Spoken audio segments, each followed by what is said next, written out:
Afternoon বন্ধুরা, এখন বাজে হচ্ছে 3টে। তো এখন থেকেই ভিডিওটি স্টার্ট করছি। আর আমরা এখন যাব হচ্ছে আমার বাবাইয়ের কাছে। তোমাদের তো বলেছিলাম যে বিয়ে বাড়ি আছে, তো বাবাইয়ের সাথে আজকে আমাদের দেখা হবে। বাবাইকে নিয়ে তারপরে যাব বিয়ে বাড়ি।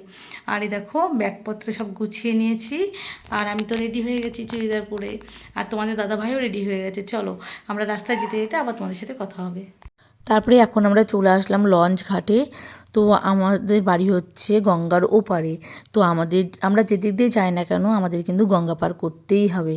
আর তোমাদের দাদাভাই আর আমি এখন লঞ্চে আছি। তারপরে দেখো আমরা চলে এসেছি, মোটামুটি অর্ধেক রাস্তা চলে এসেছি। তারপরে তোমাদের দাদাভাই বললো চলো মিষ্টি একটু চা খেয়ে নিই। তারপরে আমরা একটু চা খেয়ে নিচ্ছি। আর দেখতে দেখতে কিন্তু আমরা কৃষ্ণনগর ঢুকে গেছি। আর এই দেখো এখানে প্যান্ট বিক্রি হচ্ছিলো। তো অনেক দোকান ঘুরে ঘুরে এখান থেকে বাবাইয়ের জন্য দুটো প্যান্ট কিনলাম, কারণ বোনের কাছে শুনলাম বাবাই নাকি প্যান্টগুলো খুব নোংরা করে ফেলেছে। তো বিয়েবাড়িতে তো পরাতে হবে, তার জন্য দুটো প্যান্ট কিনে নিলাম। আর এই দেখো আমরা কিন্তু কৃষ্ণনগরে পৌঁছে গেছি। আর আমার বাবাই কিন্তু খুব খুশি হয়ে গেছে বাবাকে পেয়ে। তো ওরা তারপরে আমার বাবাইকে রেডি করালাম, রেডি করিয়ে নিয়ে চলে আসলাম বিয়েবাড়িতে। কারণ কৃষ্ণনগর থেকে আমার যে মাসি শাশুড়ির বাড়ি, তো সেখানে লাগে হচ্ছে আধ ঘন্টা। তো আমরা আধ ঘন্টা দূরে বাবাইকে নিয়ে আবার চলে আসলাম বিয়েবাড়িতে।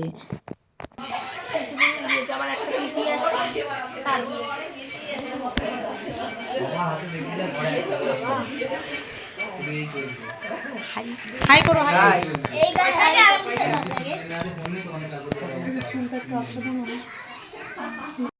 তারপরে দেখো তোমাদের দাদা ভাই কতটা খুশি।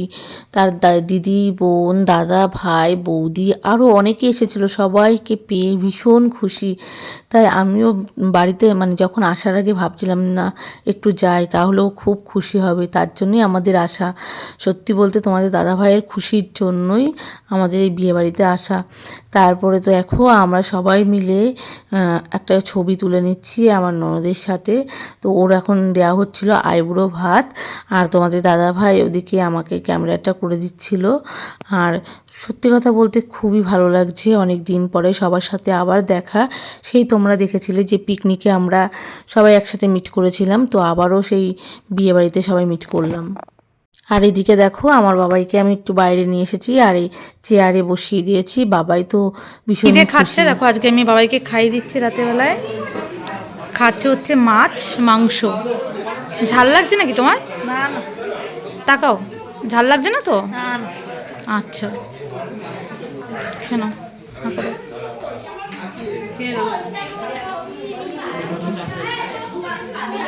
আজকে মনে হচ্ছে ঘুম এসে গেছে, বুঝলো তো? আবার পাঞ্জাবি পরে সকালবেলায় নাচতে হবে তো। আজ তাতে ঘুমিয়ে পড়বে। হ্যাঁ ঠিক আছে।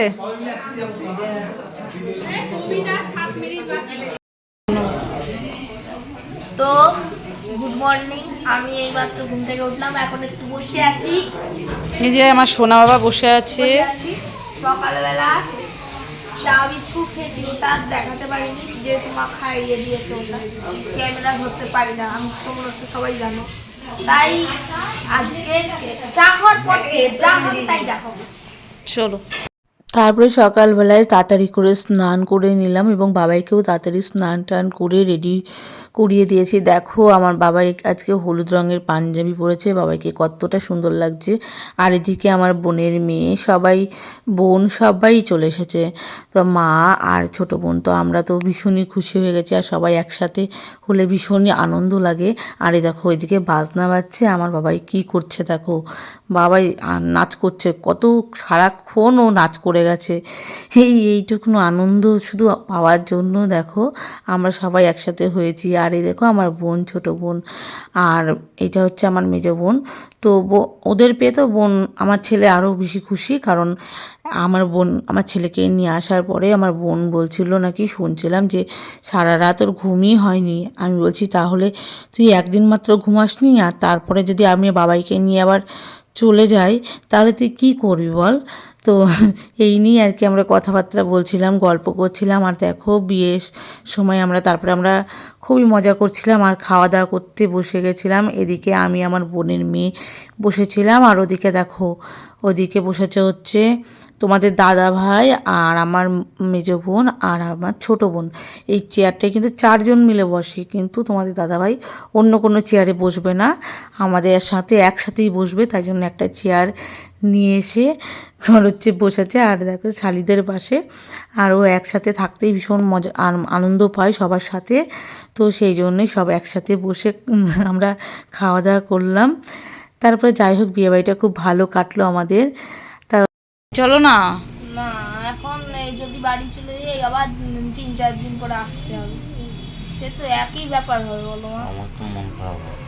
সেটা আমি বুঝতে পারছি, তা তোমার থেকে পারমিশন তো নিয়েছিলাম বলো। তাহলে আর কদিন থাকবে সবাইকে বলে দাও, তুমি কতদিন থাকবে? এখনো 7 দিন বাকি আছে বিয়ে, 7 দিন মানে এখনো মামার 15 দিন মতো এখানে থাকবে। এখনো মামার বিয়ে খেয়ে তারপরে যাবি, তাই তো? হ্যাঁ পারবি তো 7-8 দিন থাকতে? হ্যাঁ ঠিক আছে, চলো আমরা এখন বাড়ি যাব। তাহলে আমার বাবাইকে টাটা দিয়ে দিচ্ছি। টাটা। প্রতিদিন ভিডিও করবে তো? হ্যাঁ প্রতিদিন ভিডিও করে দেবো তো ভাইকে প্রতিদিন? হ্যাঁ ঠিক আছে, প্রতিদিন ভিডিও করে তোমাকে পাঠিয়ে দেবো, তুমি আমাদের যারা সাবস্ক্রাইবার আছে সবাইকে পাঠিয়ে দেবে, আর সবাইকে বলছি তোমরা ভিডিওটা দেখবে। ঠিক আছে। কি বলবে? সাবস্ক্রাইবারদের এটাই বলছি যে আমি প্রত্যেক দিন এখানে থেকে ভিডিও পাঠাবো, তোমরা সেই ভিডিওটা মা ছেড়ে দেবে, তোমরা দেখো, সবাই দেখো, আর আমাদের একটু পাশে থাকো, আর আমি যতটা সম্ভব পারবো ভিডিও করে যাব। তো বন্ধুরা তোমরা দেখলেই যে আমরা হচ্ছে বাবাইকে রেখে দিয়ে চলে আসলাম। তার কারণ সামনে 7 দিন থেকে 8 দিন পরে আমার মাস্তুতো দাদার বিয়ে, তো সেখানে বাবাইকে আবার নিয়ে যাব। আর ওখানেই আমার মাসির বাড়ি, মানে আমার বাপের বাড়ি গেছে আমার মাসির বাড়ি, তো বাবাইকে আবার নিয়ে আসবো, আবার নিয়ে যাব। তো বাবাইকে যখনই আমি নিয়ে যাই বাসে করে নিয়ে যাই, বাসে করে আনি। তো বাবার জন্য এটা খুব অসুবিধা হয়ে যাবে, তাই জন্য বাবাইকে রেখে আসলাম।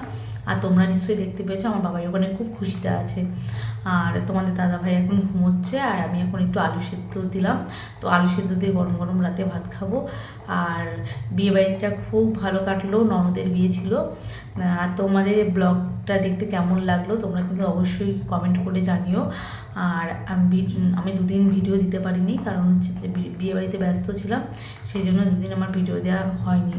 তো বন্ধুরা তোমরা যদি মানে আমার ব্লগটা যদি তোমাদের ভালো লেগে থাকে তাহলে সবাই লাইক শেয়ার কমেন্ট করে জানিও। আর চলো আজকের মধ্যে ভিডিওটি এইটুকুনি। Good night.